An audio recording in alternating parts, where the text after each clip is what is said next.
ハローエブリワン、ようこそ。山岸豊です。今日はこちらのフェラーリローマを紹介したいと思います。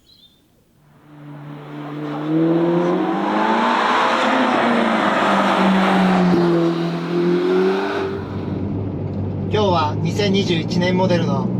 ェラーリローマに乗っています。この車、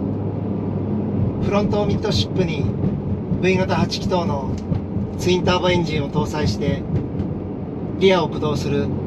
FR 方式のスポーツカーです。 V 型8気筒エンジンを搭載しているフェラーリといえばミッドシップの車がほとんどだったんですが、このローマは本格的なクーペボディを持つスポーツカーとしてデビューしたんですよね。で、とってもねエレガントなスタイリングを持つ車なんで、どうしてもデートカー的なねイメージに捉えられがちだなと思っていたんですけど、やっぱりフェラーリですからね、その走りはかなり見つめて極められてるんじゃないかっていう予想をして、今日はここ結構ハードなワインディングに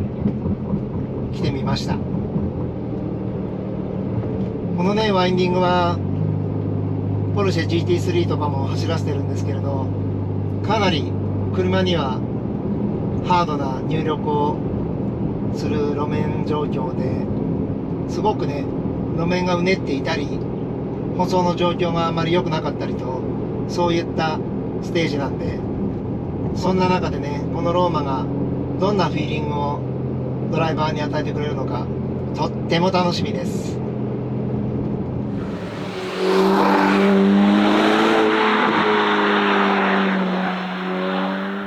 今ねモードはコンフォートモードで走っているんで、ここに移動してくるまでもとってもね乗り心地は良かったんで、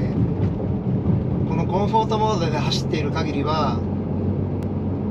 ある意味このエキゾーストサウンドは常にコックピットに入ってくるんですけど、このサウンドをねもし聞こえなかったとするとフェラーリに乗ってるっていうことが気がつかないかもしれないですね。このコンフォートモードはある意味パッセンジャーを隣に乗せて走るようなシチュエーションで対応すると思いますけど、そのあたりの雰囲気は東京のストリートでお伝えしようと思っています。なので今日は最初からね、今コンフォートから今度スポーツモードに切り替えて少しずつペースアップしていってみたいと思います。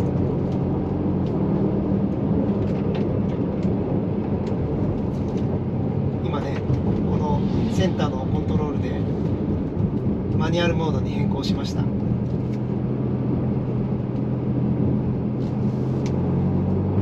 じゃあ少しペースアップしてみましょう。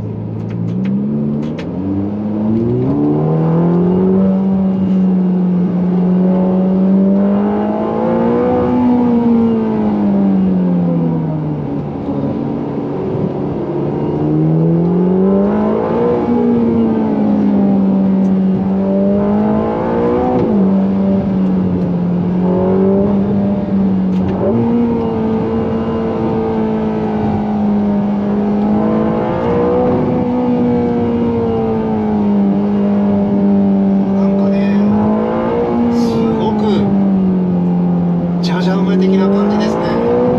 ちょっとこれはねかなり気が抜けない部類の操作性ですね。タイヤはねもちろんしっかりとグリップしてくれてるんですけど、意外とねスポーツモードで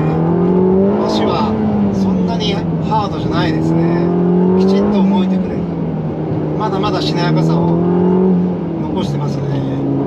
ですからむしろねエンジンパワーがねすごいパワフルなん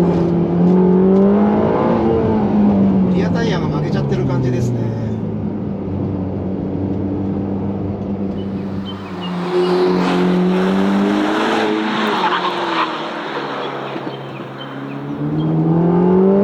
ステアリングのね打角は本当に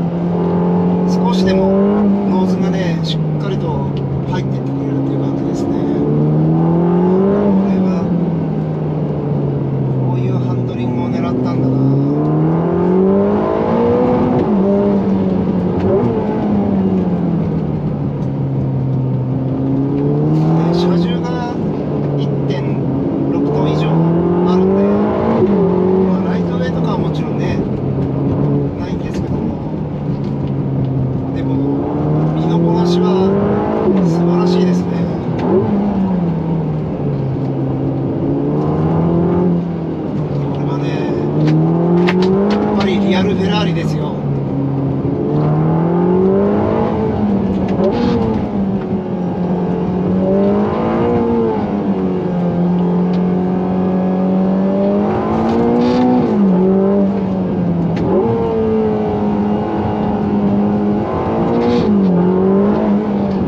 素晴らしい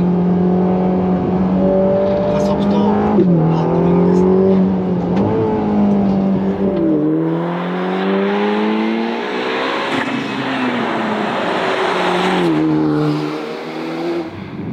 このローマのスタイリングはロングノーズでショートデッキという古典的なスポーツカーのスタイリングなんですけど、デザイン的にイメージされたのは1950年代、その当時のクラシックフェラーリ、いわゆるストリートカーのクラシックフェラーリがモチーフにされたそうですけれど、この車も本当にね、実は前がめっちゃくちゃ長いんですけど、それをね、いざこうしてコックピットに収まってシートポジションを合わせると、意外とフロントが長い感じがしないですね。これはすごく不思議だな。で、結構リアがエンジンパワーに対してタイヤサイズが、僕は負けてると思うんですけど、そのせいでね、リアがブレークしやすくてちょっとジャジャ馬的に感じたんですけど、実はね、そうではなくて、こんなね、スポーツテイスト、ちょっとコントロールする領域をわざと残したんじゃないかなと思うんですよね。で、それはね、この座ってるポジションがリアタイヤに近いですから、よりこのリアのスライド、タイヤのグリップの限界の見極めがしやすいと思うんですね。で、フロントに関してはもう重量物のエンジンがあるのもあるんですけど、とっても素直なハンドリングで、しかもね、アンダーステアのあの字もないっていうね、これはスポーツカードライバーにとってはもう理想中の1台と言ってもいいくらい素晴らしいフロントの動きをしてますね。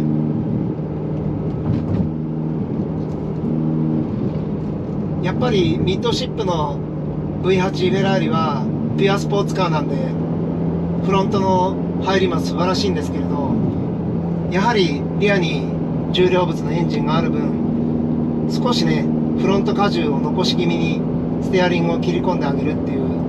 ことが必要なんですけど、このローマに関してはもう切ったら切っただけ曲がっていってくれるっていうすごい安心感と、それから接地性の高さを感じますね。じゃあ今度スポーツモードからレースモードに変えて少し走ってみたいと思います。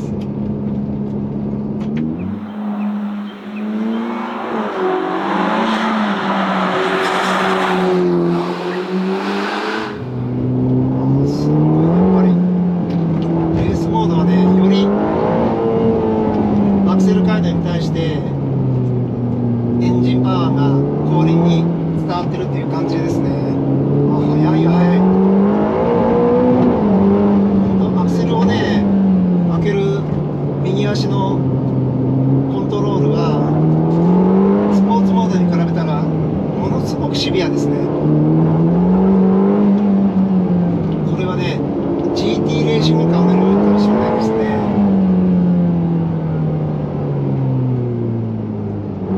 多分 GoPro の映像で分かってもらえると思うんですけど、ブレーキングでねちゃんとフロントがノースダイブするんですよね。レースモードにしてもサスペンションは他のミッドシップフェラーリと比べたら非常にストローク量は大きいと思いますね。そんなところがね50年代のフェラーリと同じような発想で、やっぱりこうある程度ね動いてくれた方がドライバーとしては車をコントロールする領域がね増えるんで、もちろんそれがね安心感にもつながりますし、本当にねハイグリップタイヤでない限りは普通のラジアルだったらこのぐらい足がね動いてくれた方がコントロールする領域が広がりますね。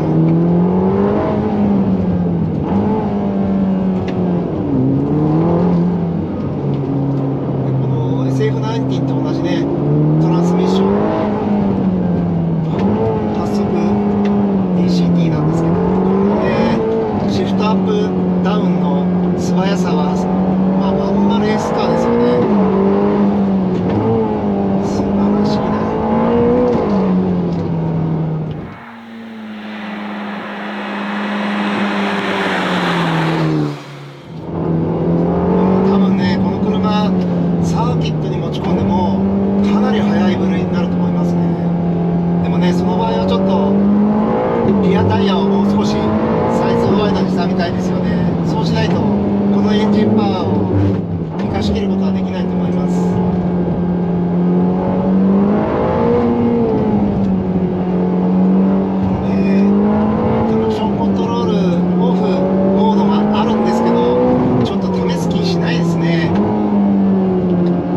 足を煮詰めたんでしょうね。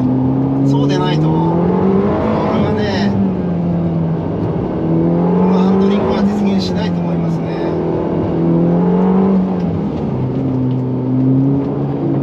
でね、エキゾーストノートもミッドシップフェラーリよりもワントーン音が低いんですけど、でもね、回った時の甲高さはね、やっぱりフェラーリサウンドですよね。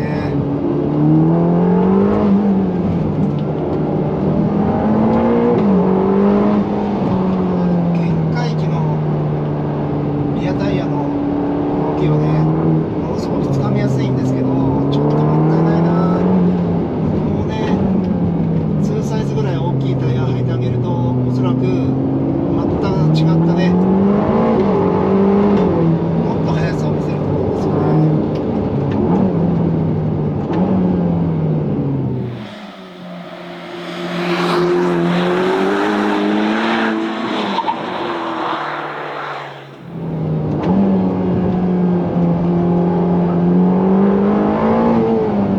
でね、このリアスポイラーついてるんですけど、正直ね、このぐらいのタイトなコーナーが続くワインディングだと効果はあんまりわからないですね。このね、やっぱりサイズの小さなリアスポイラーはハイウェイでね、威力を発揮するんだと思います。い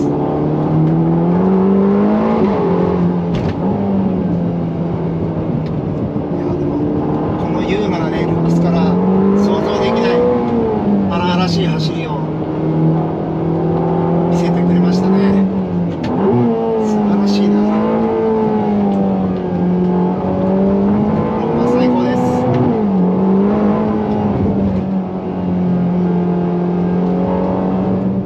いやー、ワインディングをね、上りと下りとレースモードで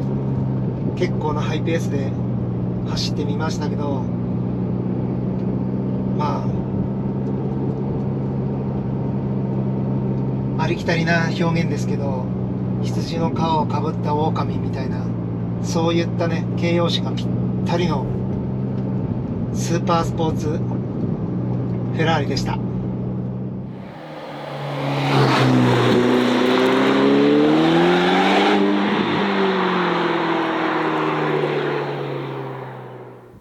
Thank you for watching.